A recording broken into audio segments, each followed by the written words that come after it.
आप सभी का हमारे YouTube चैनल पर हार्दिक स्वागत है। आज से हमारी इसी चैनल पर नियम पूर्वक ज्येष्ठ मास महात्म्य की कथाएं सुनेंगे।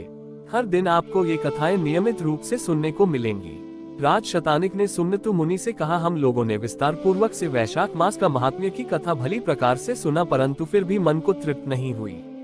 मैंने महाभारत सुनी है, राम कथा भी सुनी है, अन्य पुराणों को भी सुना है।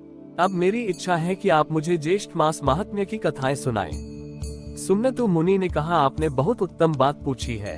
मैं अब आपको ज्येष्ठ मास महात्म्य की कथाएं सुनाता हूँ, जिनके श्रवण करने से ब्रह्महत्या आदि बड़े बड़े पाप नष्ट हो जाते हैं। इतना ही नहीं, अश्वमेध आदि यज्ञों का फल प्राप्त होता है और अंत में स्वर्ग लोक की प्राप्ति होती है। इसमें कोई संदेह नहीं। ये उत्तम महात्म्य में पहले ब्रह्मा जी द्वारा कहा गया है।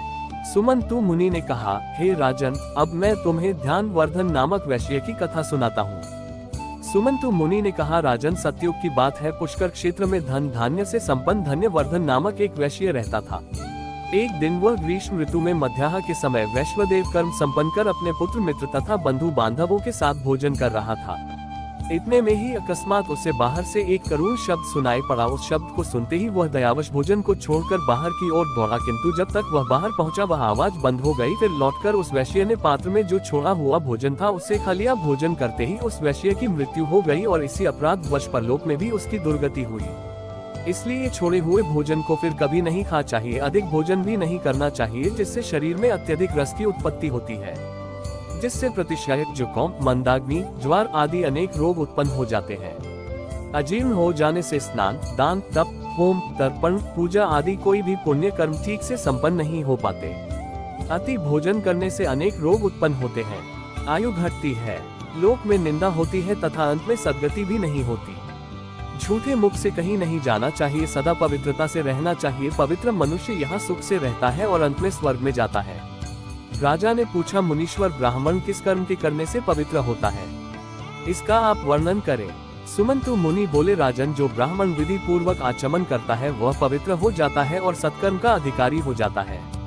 आचमन की विधि यह है कि हाथ पांव धोकर पवित्र स्थान में आसन के ऊपर पूर्व अथवा उत्तर की ओर मुख करके बैठे, दाहिने हाथ को जानु के भीतर रखकर दोनों चरण बराबर रखे तथा शाखा में ग्रंथि लगाए और फिर उष्णता एवं फैन से रहित शीतल एवं निर्मल जल से आचमन करे। खड़े खड़े बात करते, इधर उधर देखते हुए शीघ्रता से और क्रोध युक्त होकर आचमन न करे। राजन, ब्राह्मण के दाहिने हाथ में 5 तीर्थ कहे गए हैं।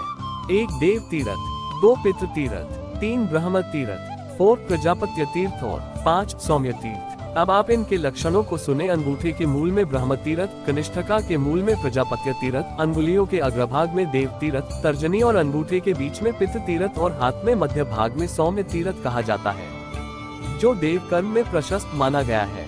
देवार्चा, ब्राह्मण को दक्षिणा आदि कर्म देव तीर्थ से, तर्पण पिंडदान आदि कर्म पितृ तीर्थ से, आचमन ब्रह्म तीर्थ से, विवाह के समय लाजा होम आदि और सोमपान प्रजापत्य तीर्थ से, कमंडलु ग्रहण, दधिप्राशन आदि कर्म सौम्य तीर्थ से करे। ब्राह्म तीर्थ से उपस्पर्शन सदा श्रेष्ठ माना गया है। उंगलियों को मिलाकर एकाग्रचित हो पवित्र जल से बिना शब्द किए 3 बार आचमन करने से महान फल होता है और देवता प्रसन्न होते हैं। प्रथम आसमान से ऋग्वेद, द्वितीय से यजुर्वेद और तृतीय से सामवेद की तृप्ति होती है तथा आचमन करके जलयुक्त दाहिने अंगूठे से मुख का स्पर्श करने से अथर्ववेद की तृप्ति होती है। होंठ के मार्जन इतिहास और पुराणों की तृप्ति होती है। मस्तक में अभिषेक करने से भगवान रुद्र प्रसन्न होते हैं। शिखा के स्पर्श से ऋषिगण, दोनों आँखों के स्पर्श से सूर्य, नासिका के स्पर्श से वायु, कानों के स्पर्श से दिशाएं, भुजा के स्पर्श से यम, कुबेर, वरुण, इंद्र तथा अग्निदेव तृप्त होते हैं। नाभि और प्राणों की ग्रंथियों के स्पर्श करने से सभी तृप्त हो जाते हैं।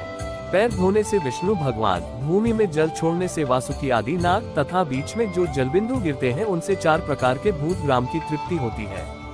अंगूठे और तर्जनी से नेत्र, अंगूठे तथा अनामिका से नासिका, अंगूठे एवं मध्यमा से मुख, अंगूठे और कनिष्ठिका से कान, सब उंगलियों से भुजाओं का, अंगूठे से नाभि मंडल तथा सभी उंगलियों से सिर का स्पर्श करना चाहिए।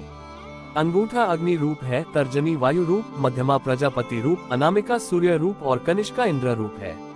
इस विधि से ब्राह्मण के आचमन करने पर संपूर्ण जगत, देवता और लोग तृप्त हो जाते हैं। ब्राह्मण सदा पूजनीय है क्योंकि वह सर्वदेव में है।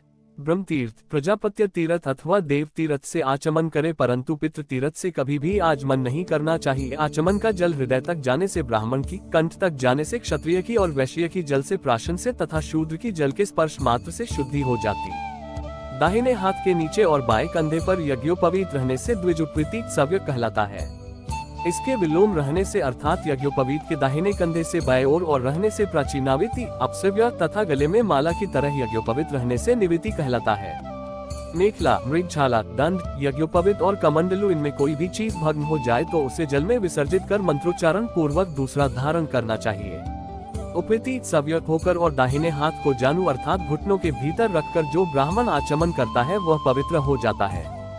ब्राह्मण हाथ की रेखाओं को गंगा आदि नदियों के समान पवित्र समझना चाहिए और अंगुलियों के जो पर्व हैं वो हिमालय आदि देव पर्वत माने जाते हैं। इसलिए ब्राह्मण का दाहिना हाथ सर्वदेव में है और इस विधि से आचमन करने वाला अंत में स्वर्गलोक को प्राप्त करता है।